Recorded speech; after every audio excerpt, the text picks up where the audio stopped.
It was the slap heard around the world. At 35,000 feet, a flight attendant did the unthinkable.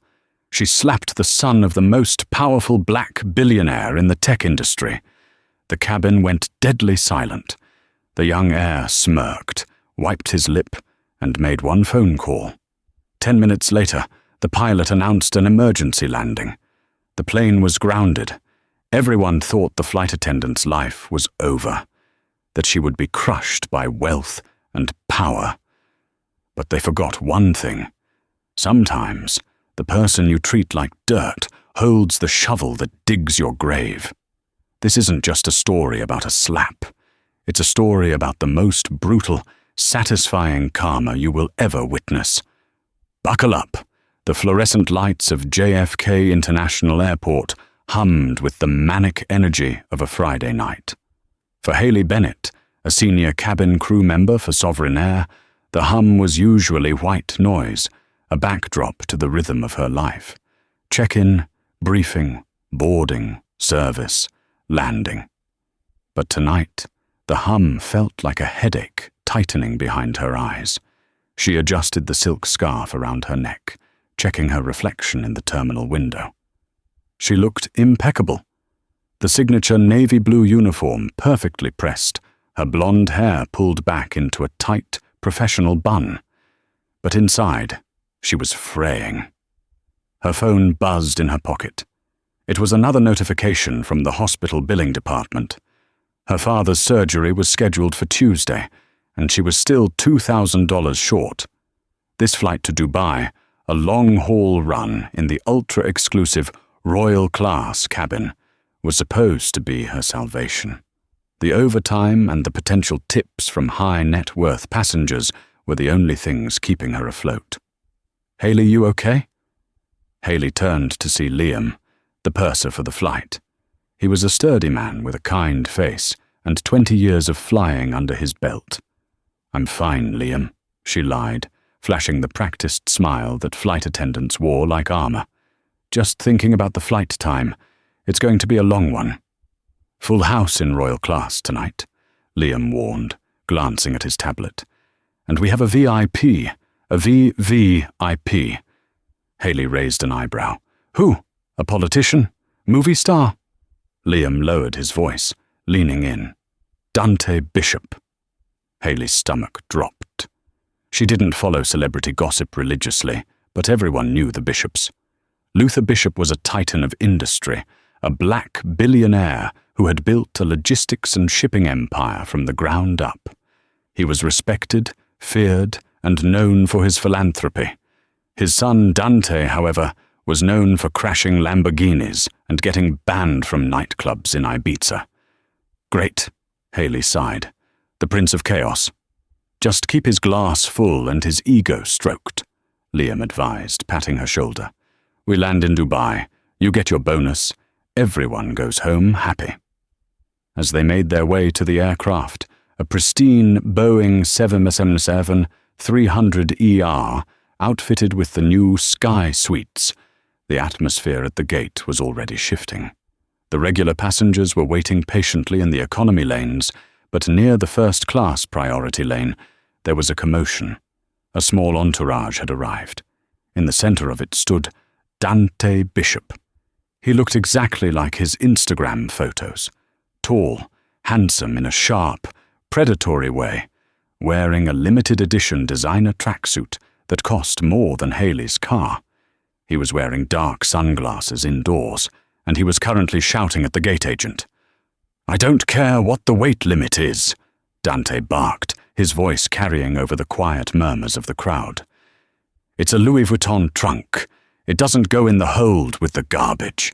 It comes in the cabin with me." The poor gate agent, a young woman named Sarah, looked like she was about to cry. "Mr. Bishop, I understand, but the overhead bins in the suites can't accommodate a trunk of that size. It's an FAA safety regulation." Dante laughed, a cold, dry sound. He pulled down his sunglasses, revealing eyes that looked bored and cruel. "FAA regulations are for people who fly coach, sweetheart. Do you know who my father is?" One call, and I can buy this airline and fire you just for sport." Haley watched from the jet bridge door, her jaw tightening. She hated bullies.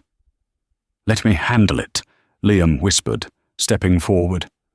But before he could, Dante shoved his black American Express Centurion card into the gate agent's face. "Swipe it. Charge me for a second seat for the bag. I don't care. Just shut up and let me board." Sarah trembled as she took the card. The line of passengers behind Dante began to grumble. A mother with a crying baby looked exhausted. An elderly man checked his watch. Dante spun around, glaring at them. "What are you looking at? You'll get to your cattle class seats when I'm done." Haley felt a heat rise in her chest. This was going to be 14 hours of hell. She took a deep breath, composed her face into a mask of polite neutrality, and stepped into the aircraft to prep the cabin. The Royal Class cabin was a sanctuary of luxury. There were only 8 suites, each with a sliding door for privacy, a lie-flat bed, and a personal minibar. Haley began checking the inventory: champagne, caviar, hot towels. She was placing a bottle of Dom Perignon 2012 in the chiller when the sound of heavy footsteps thudded against the carpet. Dante Bishop had arrived. He didn't walk, he strutted. He threw his carry-on bag, a leather weekender, onto the floor of Suite 1A, not bothering to lift it. He didn't acknowledge Haley or the other flight attendant, Jessica, who was standing by the door with a tray of welcome drinks. "Mr. Bishop," Jessica said, her voice shaking slightly. "Welcome aboard. Would you like a glass of champagne or orange juice before takeoff?" Dante ignored her. He was busy typing furiously on his phone. He sat down, kicking his legs up onto the ottoman, shoes still on. "Mr. Bishop?" Jessica tried again. Dante looked up, annoyance flashing across his face. "I heard you the first time. I don't want the cheap stuff you pour for the masses. I want a scotch, blue label, neat, and make it a double." "I'm sorry, sir," Jessica stammered. "We can't serve hard liquor until we're airborne. It's policy. But I can get you." "Policy," Dante sneered. He looked around the cabin, performing a theatrical sigh. "Why is it that every time I fly commercial, I'm surrounded by people obsessed with policy?" He looked at Haley, who was arranging magazines in the rack nearby. He snapped his fingers. "You, blonde bun, come here." Haley froze. She turned slowly, meeting his gaze. "My name is Haley, sir. How can I help you?" "Haley, whatever. Fix this." He gestured vaguely at Jessica. "Your friend here is useless. Get me my scotch. Now." Haley walked over, maintaining strict professional distance. "Mr. Bishop, Jessica is correct. We cannot serve spirits on the ground. However, once the wheels leave the tarmac, I will personally bring you that blue label. For now, may I offer you some sparkling water, or perhaps a warm towel?" Dante stared at her. He wasn't used to being told no, even politely. He looked her up and down, his eyes lingering in a way that made Haley's skin crawl. "Fine," he spat. "Water, sparkling, and if it's flat, you're wearing it." Haley nodded, her face impassive.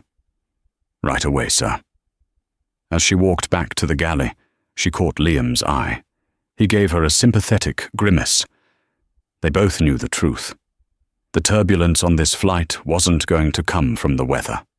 2 hours into the flight, the cabin lights were dimmed to a soothing indigo.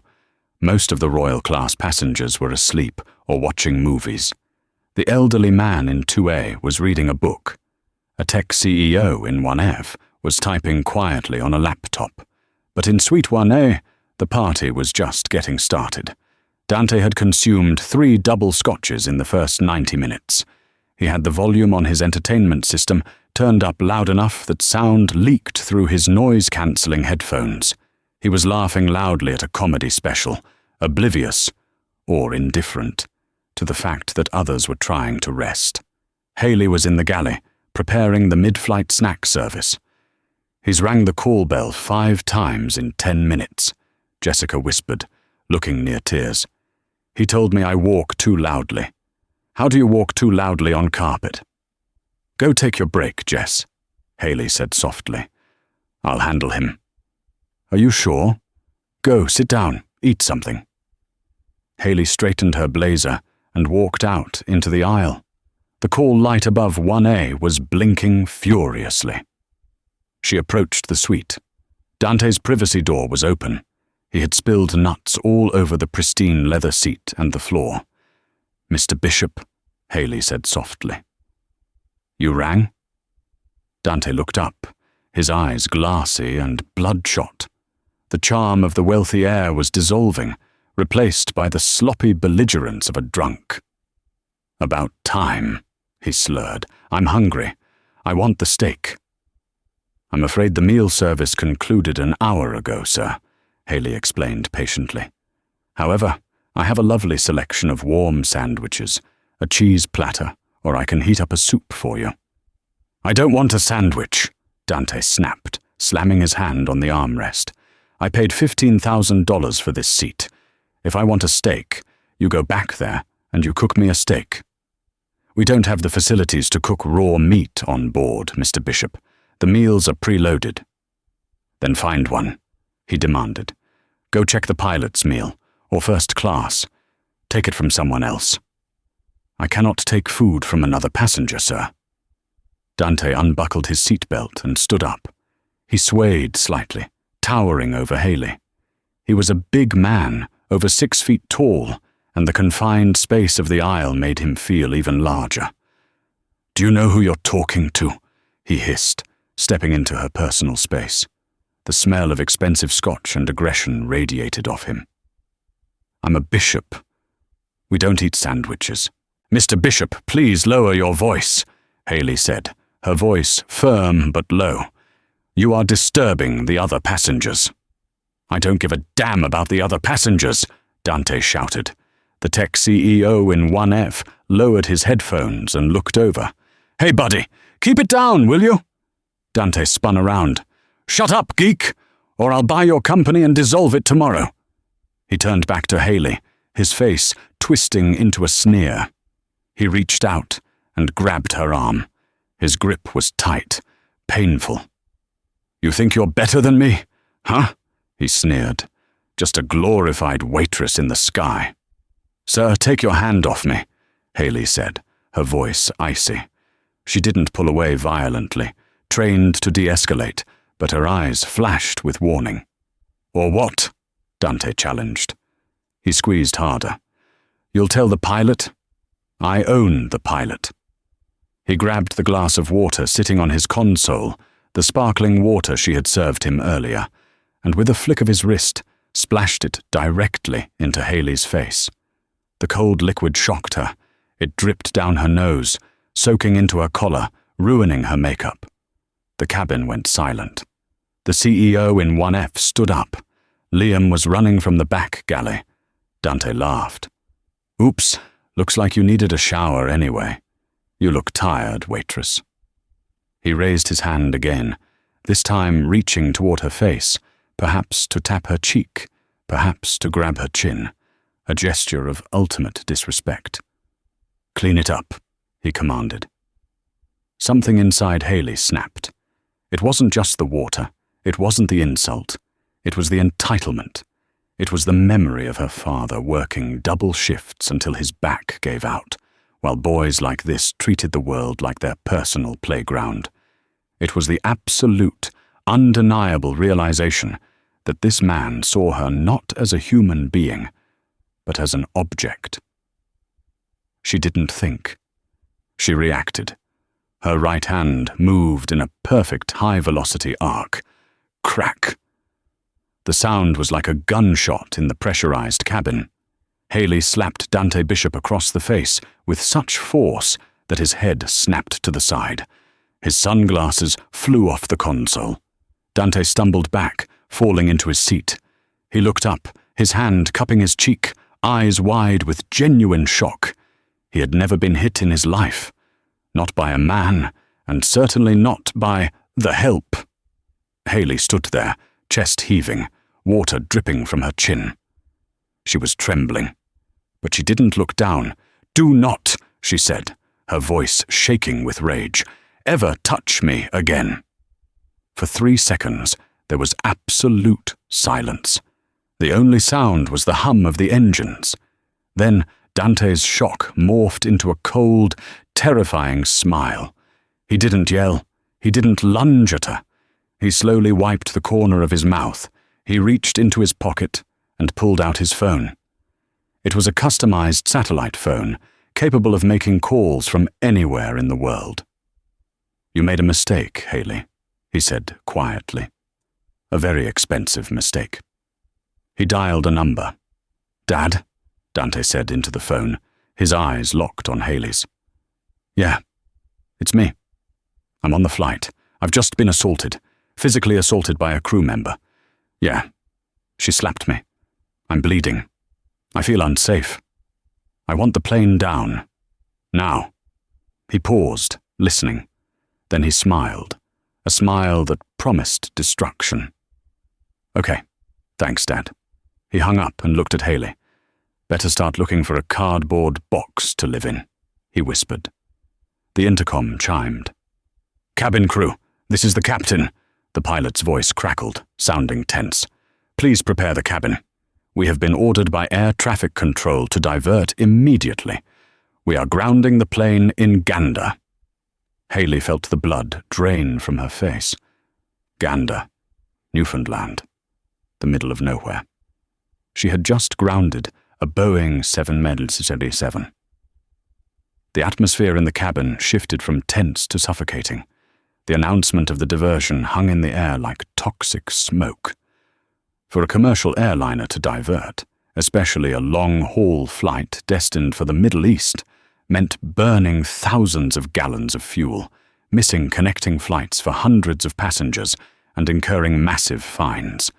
It was a logistical nightmare, and everyone in royal class knew exactly who was responsible.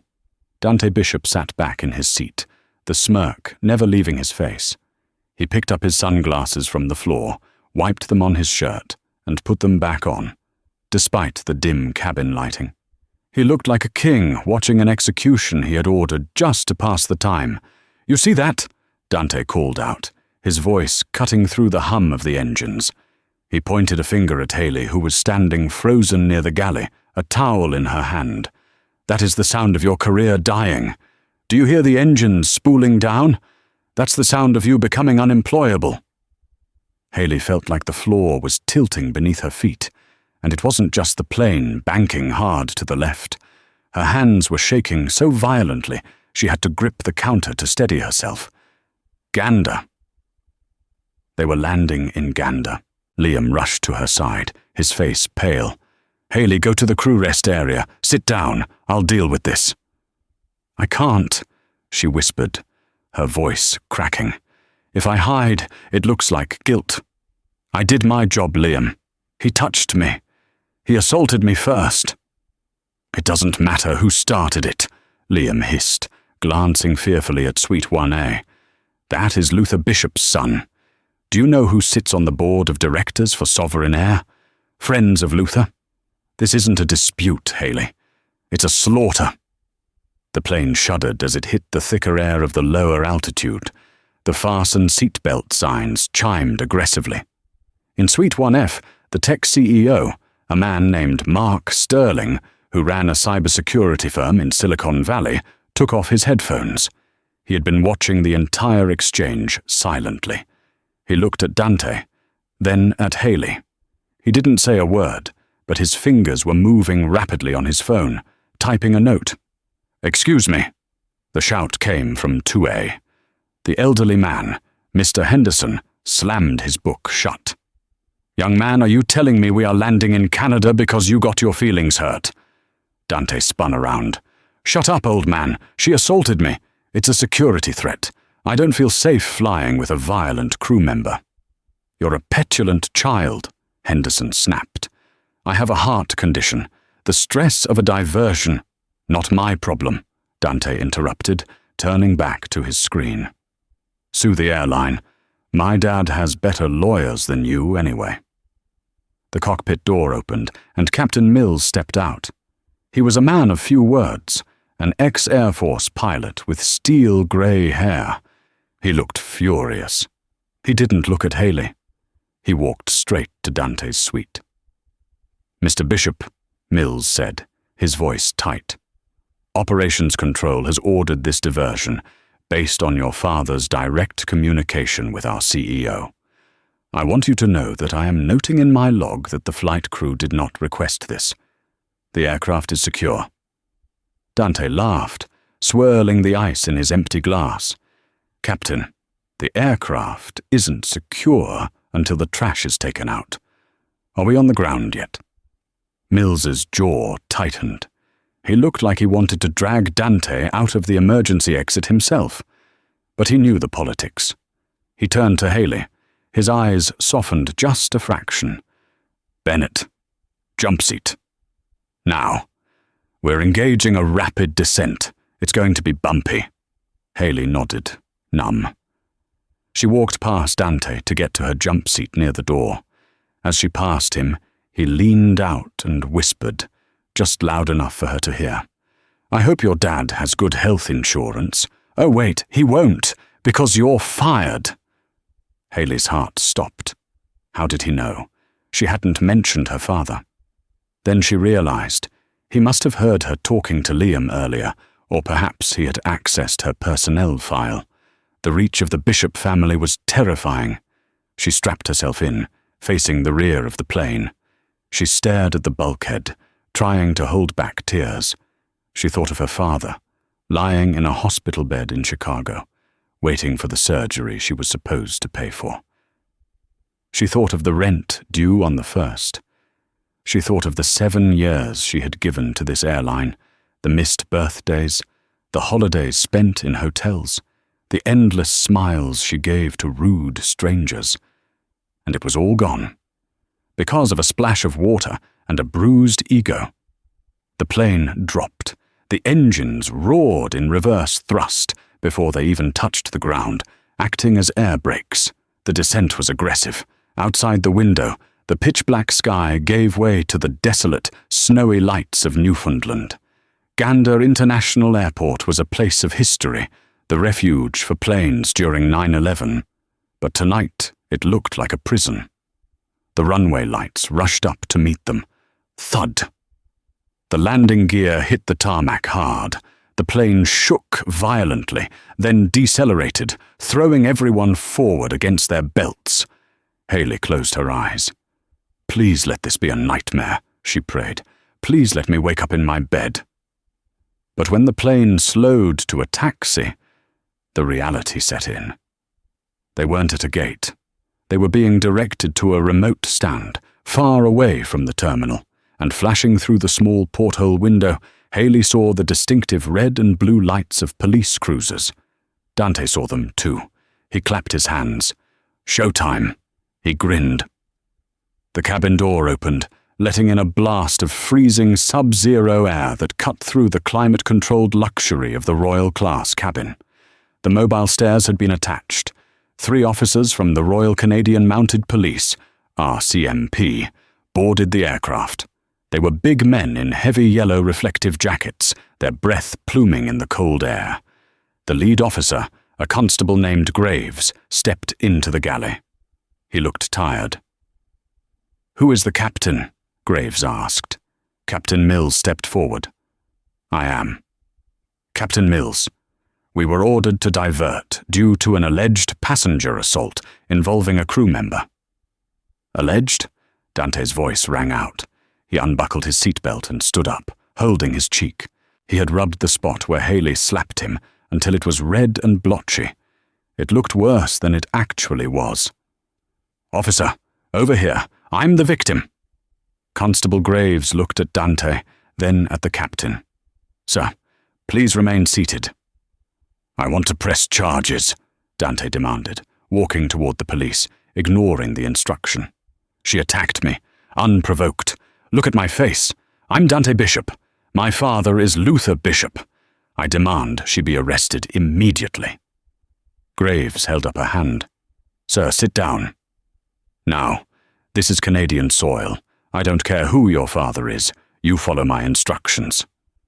Dante blinked. He wasn't used to authority figures who didn't bend the knee. He sat down, sulking, crossing his arms. "Who is the flight attendant involved?" Graves asked. "I am," Haley said, stepping forward. Her voice was steady, though her knees were trembling. She had wiped the water from her face, but her collar was still damp. "Ma'am, I need you to grab your passport and your coat. You need to come with us for questioning." "Am I under arrest?" Haley asked, her heart hammering against her ribs.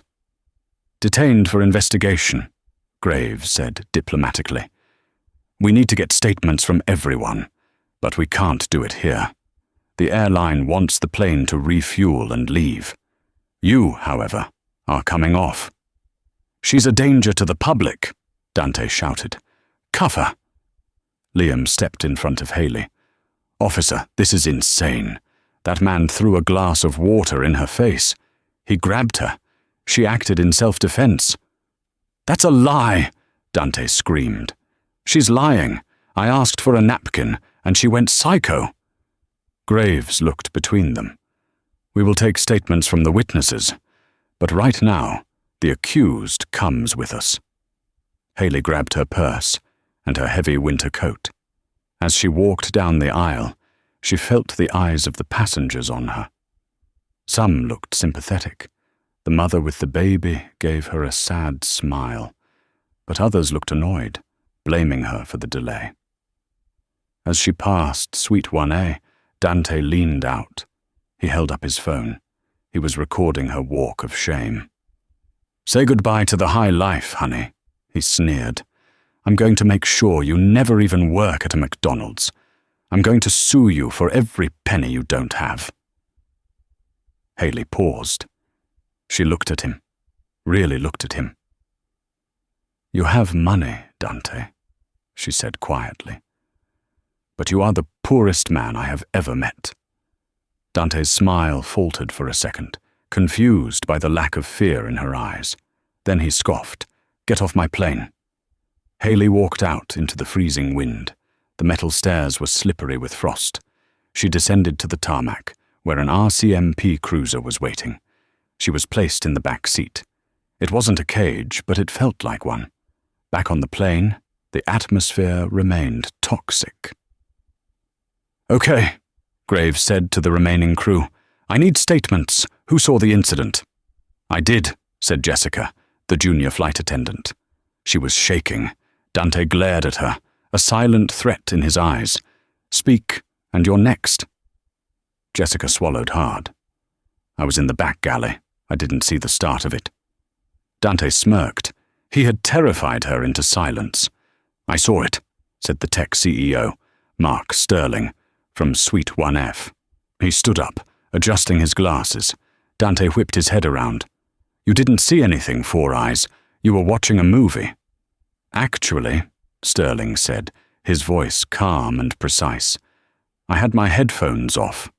And Mr. Bishop, or should I say, Junior, you seem to have forgotten that modern technology is ubiquitous." "What are you talking about?" Dante snapped. "I'm Mark Sterling. I founded Sentinel Cyber. We specialize in surveillance encryption." He tapped his phone. "I wasn't just typing notes. I was recording a voice memo when you started shouting. And the cabin cameras, the ones installed in the new Sky Suites for passenger safety and service quality, they capture wide angles." Dante's face went pale. "Those cameras aren't active. It's a privacy violation." "Actually," Captain Mills interjected, a dark satisfaction in his voice, "on the 777 300ER refit, the aisle cameras are active during flight to monitor crew responsiveness. The feed goes to the black box and the server." "And," Sterling added, lifting his phone, "I have 4G signal here on the ground. I just uploaded my audio recording to a cloud server. And I just emailed it to the New York Times. TMZ. And look at that. The board of directors of your father's company." Dante stood up, lunging toward Sterling. "Delete it! Give me that phone." Constable Graves stepped in, his hand resting on his taser. "Sit down, Mr. Bishop, or you will be joining the young lady in the back of my cruiser." "Do you know who my father is?" Dante shrieked, his voice cracking. "I don't care if your father is the King of England," Graves said, his patience evaporating. "Sit down." Outside, in the police cruiser, Haley watched the plane through the tear-streaked window. She felt utterly defeated. Her phone buzzed. It was an email from Sovereign Air HR. Subject: Notice of immediate suspension pending investigation. She didn't read the rest. She dropped the phone in her lap and put her face in her hands. She had stood up for herself, and it had cost her everything. But she didn't know what was happening inside the plane. She didn't know that Mark Sterling was currently streaming live to Twitter, showing Dante Bishop screaming at a Canadian police officer. She didn't know that the hashtag #DearBoycottBishop was already trending in New York, where it was just past midnight. The karma wasn't just coming, it was already here, and it was digital. But the real twist, it wasn't just the video. Back on the plane, the elderly man in 2A, Mr. Henderson, finally stood up. He walked slowly toward the commotion, leaning on a cane. He wore a tweed jacket that looked old but expensive. "Officer," Henderson said, his voice raspy but commanding. "I would also like to give a statement." Dante rolled his eyes. "Go to sleep, Grandpa." Henderson turned to Dante. He didn't look angry. He looked disappointed. "Dante," Henderson said, "does the name the Henderson Trust ring a bell?" Dante froze. The color drained from his face completely. Even the captain looked sharp. The Henderson Trust was the largest majority shareholder in Luther Bishop's logistics empire. They owned 40% of the stock. They were the money behind the power. "Mr. Henderson?" Dante stammered. "I didn't know you were—" "I prefer to fly commercial to keep an eye on my investments," Henderson said coldly. "And frankly, I don't like what I see. I don't like how you treat staff. And I certainly don't like my dividends being wasted on grounding a 7-7 because you can't handle your liquor." Henderson looked at the police officer. "Constable, that young woman acted in self-defense. This man assaulted her first. I saw everything. And I am prepared to testify to that in court." Dante sank into his seat, looking very small. "Officer," Henderson continued, "is there any way we can get that young woman back on this plane? I have a feeling the company policy is about to change very quickly." The heater in the back of the RCMP cruiser was blasting, but Haley couldn't stop shivering. It wasn't just the Canadian frost, it was the adrenaline crash. She sat there, hugging her knees, watching her breath fog up the window. She had already mentally packed up her apartment. She was calculating how much she could get for her car to pay for her father's pre-op meds. The career she had built brick by brick was rubble. The back door of the cruiser opened. A blast of icy wind rushed in, followed by Constable Graves. He didn't look angry anymore. He looked almost amused. "Miss Bennett," he said, "you can come out now." Haley hesitated. "Am I going to the station?" "No, ma'am," Graves said, offering her a hand to help her out of the low seat. "You're going back on the plane." Haley blinked, her legs stiff as she stepped onto the tarmac. "I don't understand." "Mr. Bishop said—" "Mr. Bishop says a lot of things," Graves interrupted dryly. "But Mr. Henderson and Captain Mills had more interesting things to say. And the video evidence provided by Mr. Sterling was quite illuminating." Haley looked toward the aircraft. The mobile stairs were still attached, and then she saw it. Dante Bishop was coming down the stairs. But he wasn't strutting. He was being escorted by 2 large officers. He wasn't in handcuffs, not yet, but his designer jacket was rumpled, and he was carrying his own heavy Louis Vuitton trunk, struggling with the weight of it on the steep metal steps. He looked up and saw Haley standing by the cruiser. Their eyes locked. For the first time, the arrogance was gone, replaced by a confused, childish rage. "This is a mistake," Dante shouted over the wind. "My father will buy this whole town and bulldoze it. You can't leave me here. It's freezing." "Keep moving, sir," one of the officers said, nudging him forward. Dante stumbled onto the tarmac. He dropped his trunk. "I'm not staying here. I need a private jet. Get me a Gulfstream." "Commercial traffic only tonight, Mr. Bishop," Graves called out. "And the next flight to New York isn't until tomorrow afternoon. There's a motel about 10 miles down the road. I hear they have cable." Dante looked at the desolate, snow-covered landscape of Newfoundland. He looked at the warm, glowing windows of the Boeing 777 he had just been kicked off of. "You can't do this," he screamed at Haley. "You're a waitress. I'm a bishop." Haley stood tall. The wind whipped her hair, but she didn't feel cold anymore. She walked past him, her head high. She didn't say a word. She didn't need to. The silence was louder than any insult she could throw. As she climbed the stairs, she heard Dante screaming at the officers as they loaded his trunk into a police van. When Haley stepped back into the aircraft, she expected awkward silence. She expected judgmental stares. Instead, she got a standing ovation. It started in royal class. Mr. Henderson clapped slowly and deliberately. Mark Sterling joined in. Even the mother with the baby in the back of the cabin was clapping. Liam rushed forward and engulfed her in a hug. "You're okay," Liam whispered into her hair. "You're okay." The captain refused to fly with Dante on board. He declared him a threat to flight safety. And Henderson threatened to pull his funding from the airline if they didn't reinstate you immediately. Captain Mills stepped out of the cockpit. He looked exhausted, but relieved. "Bennett," he said, "you're officially off duty. I'm deadheading you back to Dubai in Suite 1A. You've had a long night. Get some sleep." "Suite 1A," Haley stammered. "But that was Mr. Bishop's seat," Mills smiled. "It's vacant now, and I think you deserve the legroom." Haley walked to the front of the cabin. She looked at the seat where the nightmare had begun. The spilled nuts had been cleaned up. The empty Scotch glass was gone. She sat down in the leather chair that cost more than her annual salary. She reclined the seat. Jessica appeared, looking terrified but eager to please. "Can I get you anything, Haley? Miss Bennett?" Haley looked at the menu. She thought about the sandwich Dante had rejected. "I'll have the steak," Haley said softly.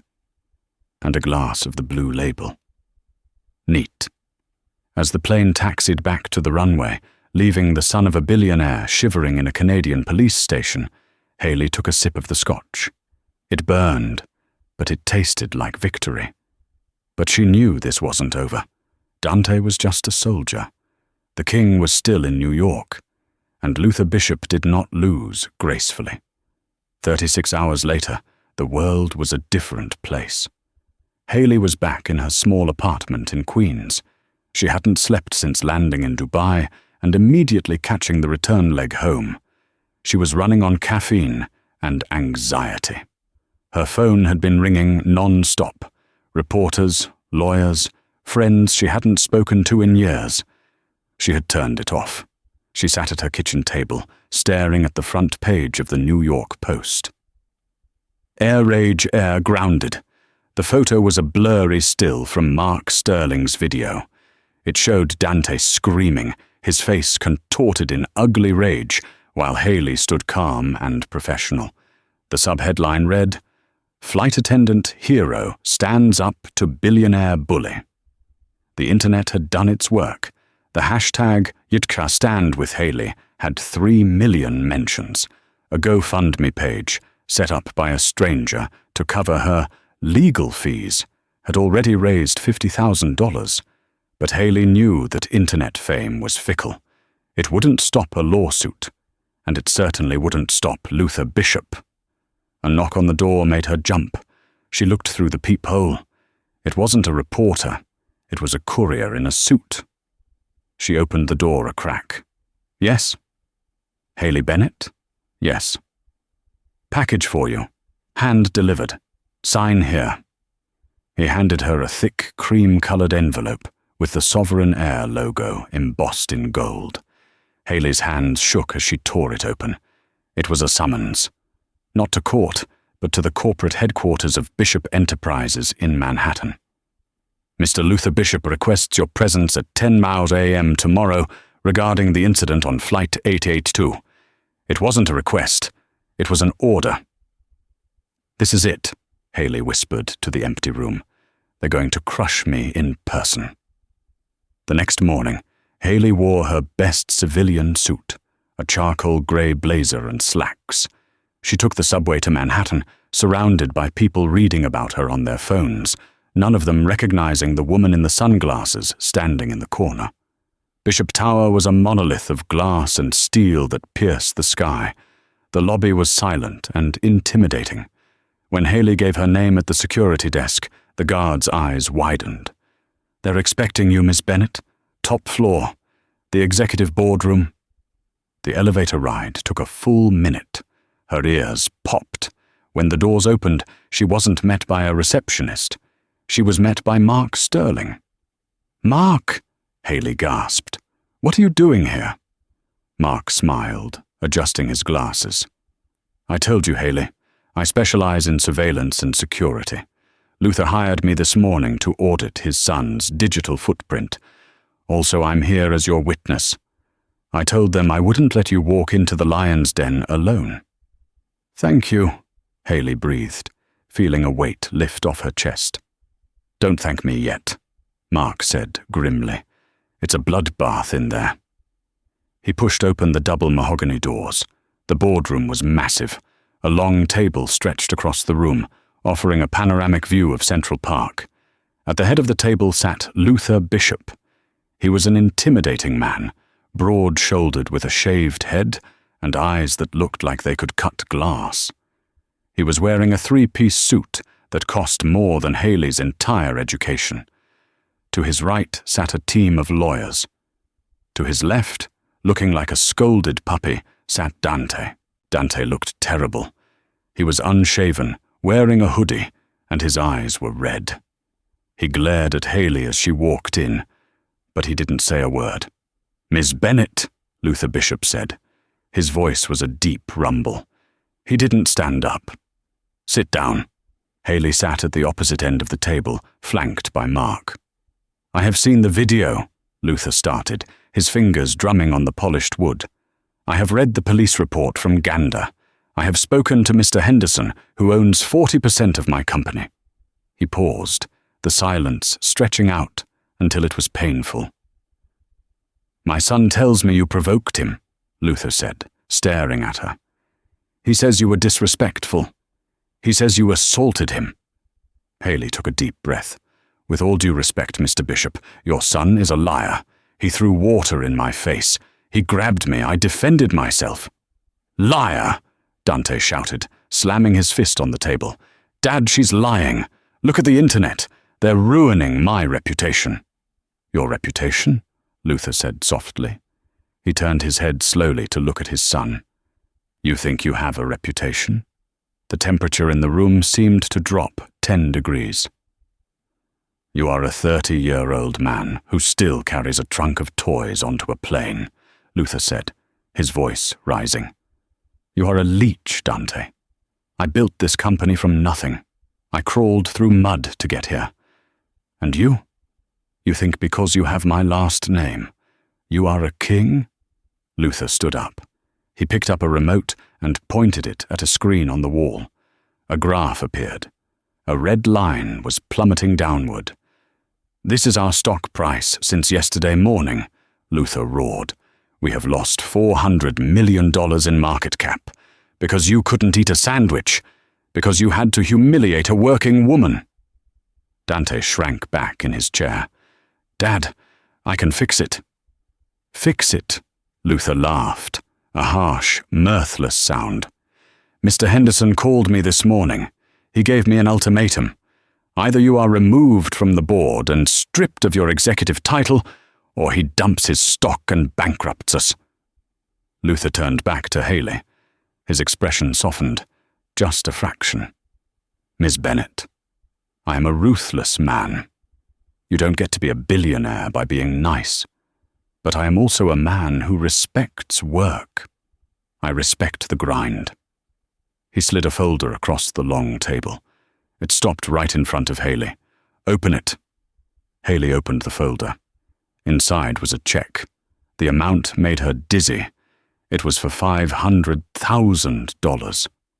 "This is a settlement," Luther said, "for the assault, for the distress, and for the wrongful suspension, which I have already instructed Sovereign Heir to revoke."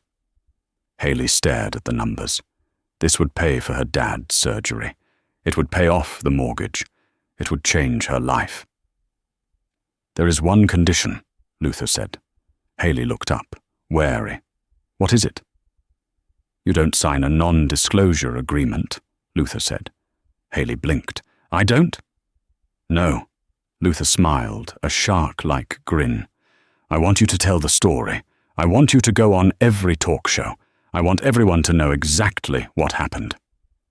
"Why?" Haley asked. "It humiliates your son." Luther looked at Dante with cold detachment. "Because he needs to learn," Luther said. "I have shielded him his whole life. I have cleaned up his messes. No more. If the world wants to eat him alive, I'm going to let them. It's the only way he'll ever become a man." He looked back at Haley. "Take the money, Miss Bennet. Go take care of your father. And if you ever want a job in my private aviation division, where the passengers actually have manners, call me." Dante looked at his father, betrayed and broken. "Dad, you can't be serious." Luther sat back down and opened a file, ignoring him. "Get out of my office, Dante. You have a commercial flight to catch. Economy class. You're going to our warehouse in Ohio. You're going to work the packing line. Minimum wage. If you survive 6 months, we'll talk." Haley stood up. She clutched the check to her chest. She looked at Dante, who was now crying silently. She felt a twinge of pity. But then she remembered the way he had looked at her on the plane, like she was nothing. "Thank you, Mr. Bishop," Haley said. She turned to Mark Sterling. "Let's go." As they walked out of the boardroom, Haley heard Luther's voice booming one last time. "And Dante, don't forget your trunk. You're carrying it yourself." 6 months had passed since the incident that the internet had dubbed the slap at 30,000 feet. The viral storm had eventually calmed, as all internet storms do. But the landscape it left behind was permanently altered. Haley Bennet sat in the sunny, glass-walled atrium of the Chicago Rehabilitation Center. The smell of antiseptic was faint here, masked by the fresh flowers in the vase on the table. Across from her, her father was walking along the parallel bars. He was moving slowly, grimacing with effort, but he was on his feet. The surgery had been a complete success. The rehab facility was top tier, the kind of place usually reserved for professional athletes and politicians. "You're looking good, Dad," Haley said, her voice thick with emotion. "I feel good, honey," her dad grunted, wiping sweat from his forehead with a towel. He paused, leaning on the bars. "Though I still can't believe you got that stubborn old billionaire to pay for all this." "He didn't pay for it, Dad," Haley corrected him gently, sipping her coffee. "I did. With the settlement. It was the price of his son's education." Her phone buzzed on the table. It was a notification from YouTube. A video recommendation popped up. From private jets to packing peanuts. The fall of Dante Bishop. Curious, Haley tapped it. The video showed a grainy clip filmed by a hidden camera. It showed Dante Bishop wearing a generic orange high-vis vest and steel-toed boots, loading heavy boxes into a truck in a snowy warehouse parking lot in Ohio. He looked thinner. The designer haircut was grown out and messy. He looked tired. In the clip, a supervisor yelled, "Bishop, pick up the pace. That truck leaves in 5 minutes." Dante didn't scream back. He didn't mention his father. He just nodded, gritted his teeth, and lifted the box. He looked completely humbled. Haley swiped the notification away. She didn't feel a thrill of vengeance anymore. She didn't feel the need to gloat. She just felt a quiet, profound sense of balance. The universe had righted itself. Dante was learning the value of labor, and she was finally being valued for hers. She wasn't flying for Sovereign Air anymore. She had resigned 2 weeks after the settlement. But she hadn't left the industry. She had taken Luther Bishop up on his offer, with her own terms. She was now the director of cabin service training for Bishop Aviation's private fleet. She wasn't pouring drinks. She was designing the curriculum. She taught young flight attendants how to handle difficult passengers, how to de-escalate conflict, and most importantly, how to demand respect without losing their cool. She had made the Bennett Protocol, a zero-tolerance policy for passenger abuse, a standard part of the training. She walked out of the rehab center and into the crisp autumn air of Chicago. A sleek black town car was waiting for her at the curb. The rear window rolled down, and Mark Sterling leaned out, holding 2 coffees. "Ready for the board meeting?" Mark asked. "As ready as I'll ever be." Haley smiled, taking the cup. Mark opened the door for her. "You know, Mr. Henderson asked about you yesterday. He wants to know if you're ready to run the entire customer experience division next year. He says the stock is up 15% since the rebranding." Haley laughed, a genuine free sound. She looked up at the sky, where a silver jet was leaving a white contrail against the deep blue. She used to look up at those planes and wish she was anywhere else. Now she looked at them and knew she belonged exactly where she was.